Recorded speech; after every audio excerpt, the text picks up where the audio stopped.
Eh bien, nous voici à notre réveil à cette nouvelle année 2021.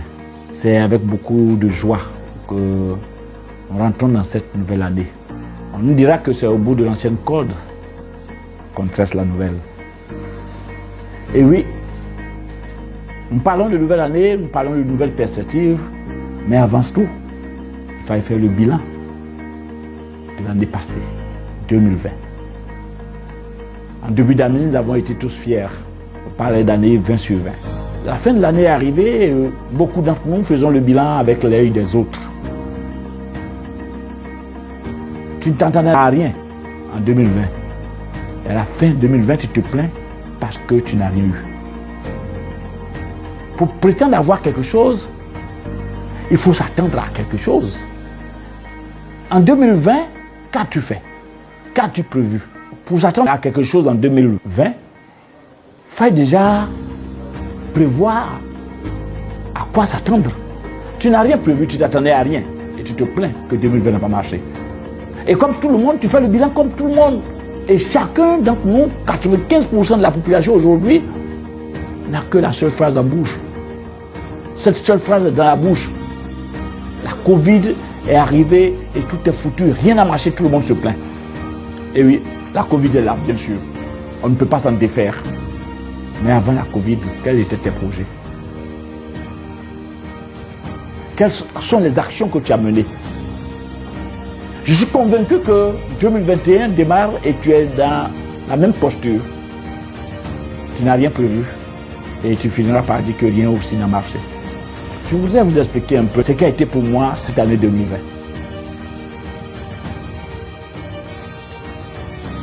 Je voudrais prendre le temps d'aller dans un détail près pour vous montrer à quoi ça ressemblait.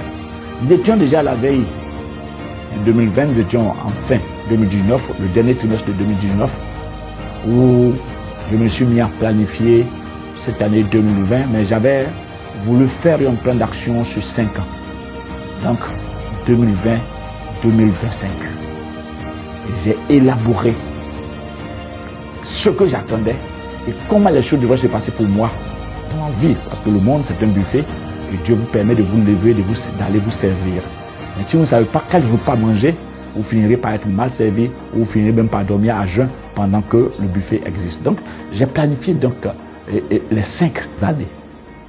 Mais quand on parle de 5 ans, ça commence par un jour, ça commence par une semaine, ça commence par un mois, ça commence par une année. Donc, le premier bilan, c'était 2020.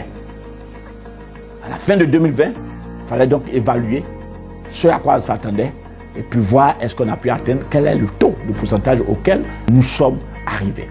Et puis, pendant que j'ai établi mon plan d'action et que je me suis mis à travailler, la Covid fait surface. Le monde entier en parle.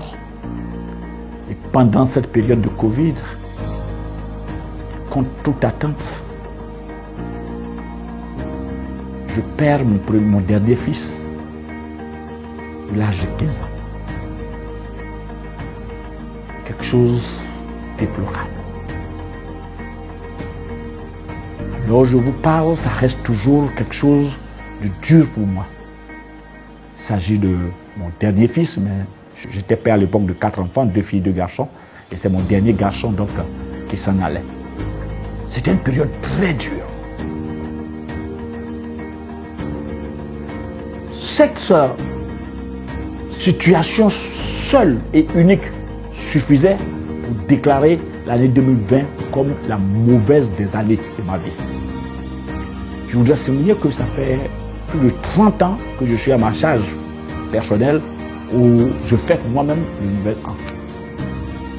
Depuis plus de 30 ans, c'est la première fois que je perds un être aussi cher, mon fils, mon successeur comme les gens le diraient, mon héritier comme quelqu'un d'autre le dira, mais celui qui est appelé à faire la pérennité de la famille disparaît.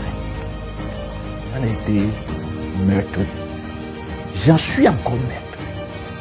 Mais à côté de cet acte, quand je fais les analyses, vous ne pouvez pas imaginer tout ce qui s'est passé autour. La première des choses, nous étions en période de Covid. Généralement, à cette période-là où je perds mon enfant depuis 9 ans. En cette période-là, je suis hors de la Côte d'Ivoire. Je suis hors de mon pays. Je suis toujours parti à l'extérieur et à cette période-là, normalement, je suis en train de travailler sur d'autres choses. Mais cette année-là, la Covid m'a obligé à rester sur place. Étant resté sur place, j'ai suivi de bout en bout toutes les étapes jusqu'à ce que le Père Céleste rappelle mon fils dans l'au-delà. J'étais moi-même présent. Je vous assure que je n'aurais pas été là. Qu'est-ce que quelqu'un aurait pu me dire, me convaincre? Personne sur cette tête ne pourrait me convaincre que quelque chose ne s'est pas passé autrement. J'aurais douté de tout ce qu'on m'aurait dit. Toute ma vie, j'allais m'en vouloir de n'avoir pas été présent. Mais j'ai suivi de bout en bout les étapes, étape par étape. Et je me suis rendu compte que moi-même j'étais présent, je me suis battu jusqu'au dernier moyen que j'avais. Mais Dieu en a décidé autrement. Ça m'a permis de voir autour de moi les gens réels qui m'aimaient. J'ai vu combien de fois ils sont définis. Depuis la levée du corps jusqu'à l'enterrement. Que ce soit sur le plan religieux, que sur le plan relationnel, j'ai vu combien de fois j'étais important pour certaines personnes. Quel avantage, j'étais cela. Des gens sur qui je comptais les plus. Ceux que j'appelais en griffe des meilleurs amis m'ont montré qu'ils n'en étaient pas un, par exemple. Ça a été pour moi quelque chose de capital, quelque chose de très bien. Parce que, vous savez, c'était interdit de sortir, mais ceux pour qui vous étiez chers se sont battus pour que vous soyez là. Chers amis, vous avez passé cette étape. Cette étape de la Covid m'a permis, moi, de mes 10 ans dans cette activité très chère, de voir combien de fois j'étais important aux yeux des fondateurs. Pour la première fois de ma vie, le PDG de cette entreprise, Greg Monde, m'a adressé un message particulier. Je vous assure combien de fois ça m'a réconforté. C'était le jour où le fils devait être enterré. Ce matin-là même, à 5 h du matin, je reçois comme premier message, le message du fondateur qui me console.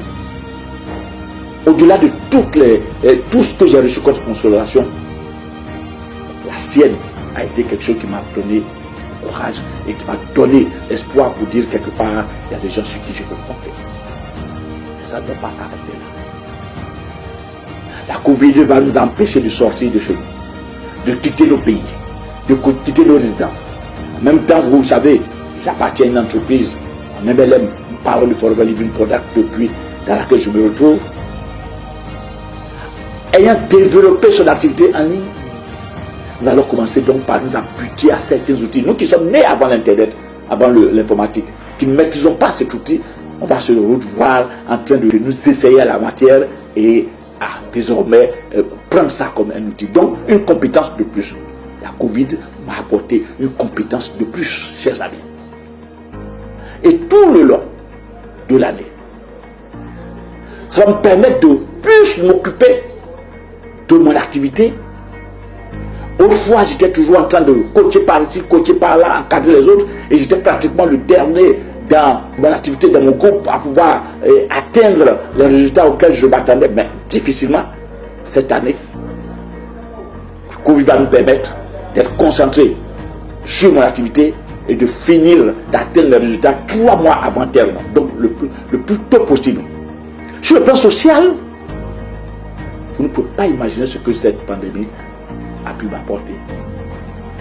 Ça fait exactement 32 ans que je suis avec ma chère tendre épouse Justine, avec qui j'ai tous mes enfants. Mais une confidence, depuis 32 ans, nous n'avions jamais passé 2 mois consécutifs ensemble.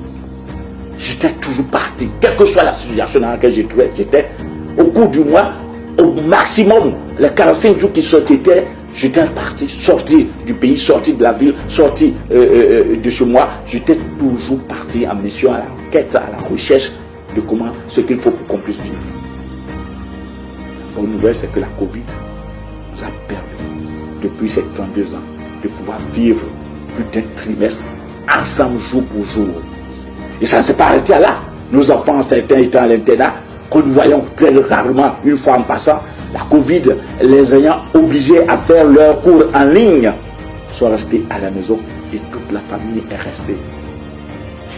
Avantage, ça nous a permis de nous connaître, de resserrer les liens familiaux. Ça nous a permis de voir les détails de chacun, l'observation qu'on a eue par rapport à nos enfants, leurs habitudes, leur caractère qu'ils ont développé pendant que nous pensons tout maîtriser. Ça nous a permis de déceler un certain nombre de choses. Quelle fierté de pouvoir connaître en détail ces enfants.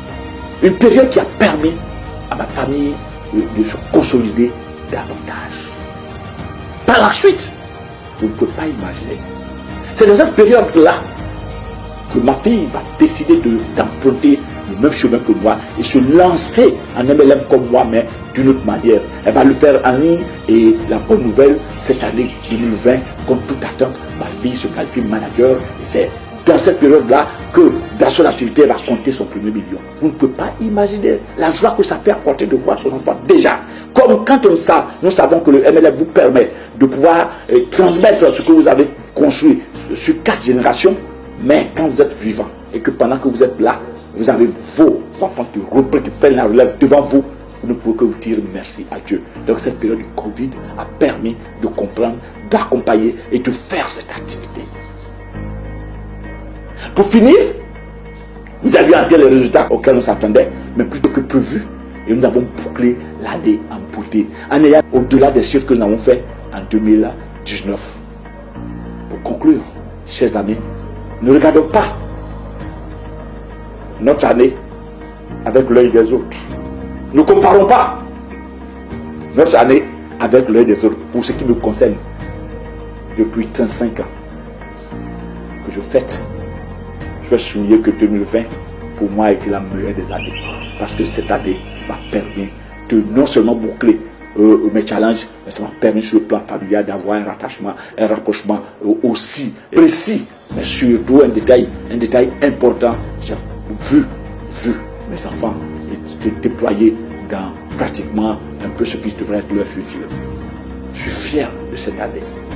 Chers amis, 2020, contrairement à beaucoup qui diront que ça n'a pas été une bonne chose, voilà le bilan que j'ai fait. Ça m'a permis d'avoir de nouvelles personnes dans mon équipe, d'agrandir l'équipe, mais de voir dans cette équipe ceux qui sont arrivés pour travailler parce que beaucoup se plaignent. Et voilà, ils vous diront, la Covid nous a empêché de travailler, mais c'est dans cette Covid-là que cette année, nous avons eu autant de résultats, pas des moindres. Oui, pour ceux qui sont de notre activité, c'est dans cette Covid que le réseau vainqueur, que j'ai l'honneur d'être fondateur, créateur, va faire 2 qualifiés, tenez-vous prêts, au diamant bonus niveau 2 et 6 au niveau 1. 8 qualifiés pour le partage de bénéfices de tous les pays. Nous en avons de qualifiés au Libéria, en RDC, au Congo-Brazzaville et en Côte d'Ivoire. C'est bien, pour moi, ça a été une année faste. Et je voudrais dire, à la fin de cette année, j'ai fait le bilan et j'ai vu que je suis déjà en avance sur ce à quoi je m'attendais. Mais comme c'était une planification sur 5 ans, ça anticipe déjà sur 2021. Oui, le vrai jour de la fête, c'est la veille.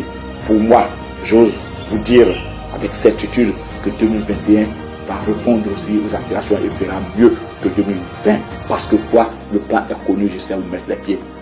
Si je ne l'ai pas fait, plutôt que de t'asseoir et d'attendre qu'on te souhaite les bons vœux, les meilleurs thés, les bons thés comme on le dit, réachève-toi. Écris ce à quoi tu t'attends.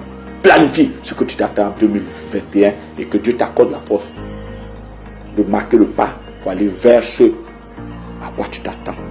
Parce que l'autre chose, c'est de prévoir, d'écrire. On dira entre le rêve et la réalité, il y a un seul pas et ce pas s'appelle l'action. Augustin Zensou Baguedi, votre coach, votre parrain. Heureuse année à tous.